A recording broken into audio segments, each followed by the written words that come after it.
सद्गुरु श्री ब्रह्म चैतन्य महाराज गोंदवलेकर, इनका प्रवचन 27 जुलाई।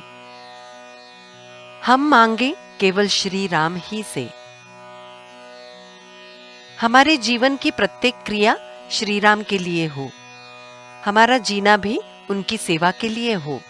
बल्कि छोटे बच्चे को जैसे उसकी माँ, बड़े लड़के को जैसे उसके पिता, पत्नी को जैसे प्रेमी पति, मुनीम को जैसे सज्जन मालिक, नौकर को जैसे उसका स्वामी और किसी को जैसे उसका विश्वास पात्र मित्र, वैसे राम हमको लगने चाहिए।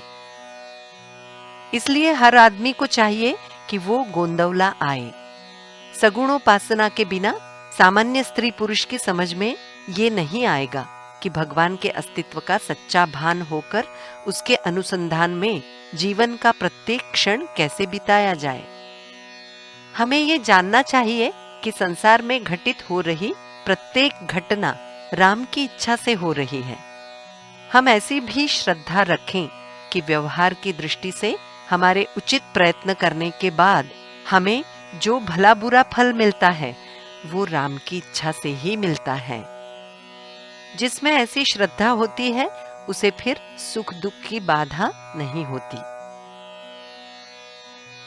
सब कुछ राम करते हैं, सच्चा कर्तृत्व राम का है।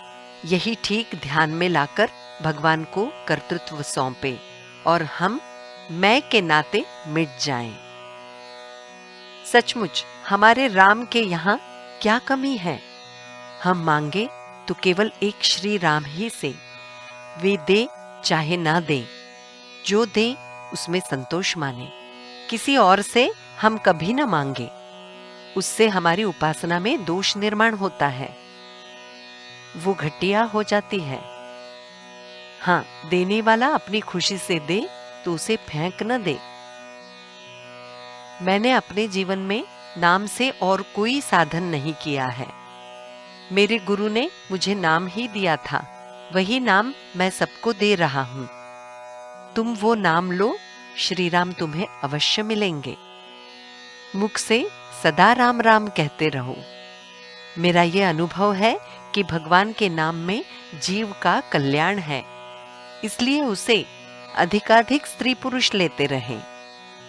जो भी कार्य करो उसका आधार भगवान की उपासना है, ये ध्यान में रखो।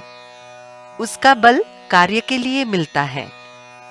हमारी गायों की रक्षा और उनकी सेवा भी और किसी के लिए ना हो, केवल भगवान के लिए हो।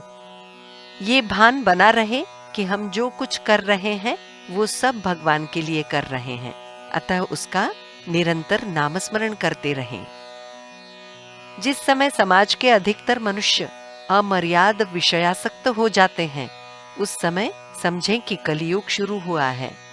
ऐसे समय सज्जनों की बुद्धि भ्रष्ट होकर वे भी विषयाधीन हो जाते हैं और विषयों की प्राप्ति के लिए चाहे जो काम करने को तैयार रहते हैं।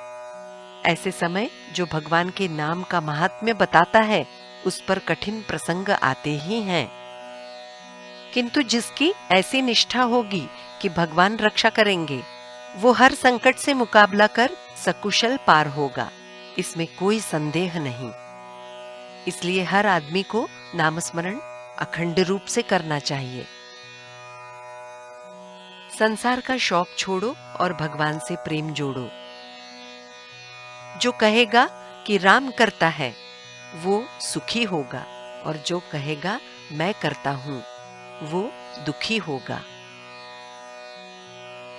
जानकी जीवन स्मरण जय जय राम।